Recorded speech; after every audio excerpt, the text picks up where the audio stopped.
পরে এটা কি গাছ আমি সঠিক জানি না, একটু কমেন্ট করে জানাবেন। আসসালামু আলাইকুম, কি অবস্থা, সবাই কেমন আছেন? আশা করি সবাই ভালো আছেন। আলহামদুলিল্লাহ আমিও ভালো আছি। তো ঈদের দিন বাসাতে যাই নাই বা কোথাও যাওয়া হয় নাই, তো সারাদিন মন খারাপ করে বাসায় থাকবো কেন, বসে বসে দেখেন কি ঠাড়া পড়ার রোদ, কি আর বলবো।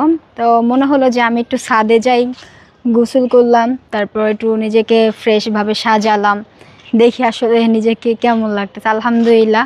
একটা জিনিস কি, সারাদিন শুয়ে বসে থাকলে নিজের কাছে খুবই অসুস্থ লাগে, অনেক, খুব বলতে কি অনেকই লাগে। তো মনে হয়, আমি মনে করলাম যে থাক, আমি একটু এখন নিজেকে সময় দেই বা ছাদে যাই, দেখি কি কি গাছ আছে। বাট আমি কখনো চিন্তা করি নাই যে ছাদে আসলে আমি ঠিক এত সুন্দর সুন্দর গাছ দেখতে পারবো। দেখেন আমার পিছনে অলরেডি ড্রাগন গাছ আছে।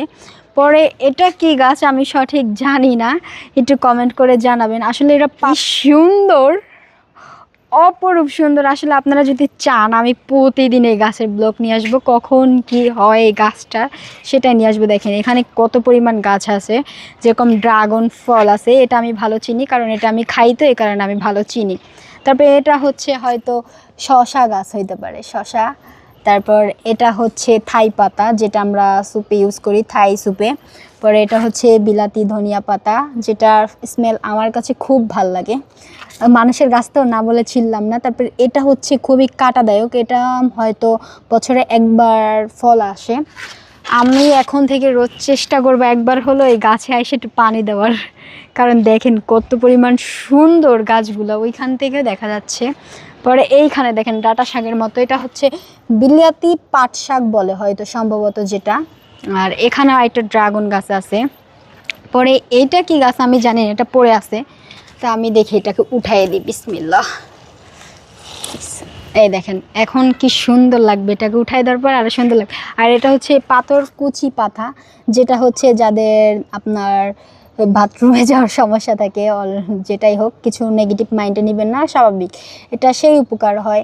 পরে এই গাছটা দেখেন কত সুন্দর, আসলে অনেক সুন্দর। যে সুন্দর একটা ওয়েদার, এই ওয়েদারের সাথে এই গাছগুলাকে মানে আরও বেশি সুন্দর লাগছে।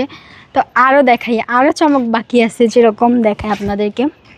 এ দেখেন, এটা হচ্ছে আমি আগে বলতাম এটাকে হচ্ছে 9টার ফুল বলে জানতাম, যে এটা হয়তো 9টার ফুল বলতে পারিতাম, যে 9টা বাজে ফুটতো, কিন্তু এটার নাম আমি সঠিক জানি না এটা কি ফুল। আপনারা যদি কমেন্ট বক্সে জানান অবশ্যই জানিয়ে যাবেন আপনারা জানলে। আর এটা আবার পাথরকুচি পাতা। তারপরে এখানে ওই যে আরেকটা ফুল গাছ আছে, আমি বেশি ফুলের নাম জানি না, বৃষ্টি হয়েছে দেখে গাছগুলো কত সুন্দর।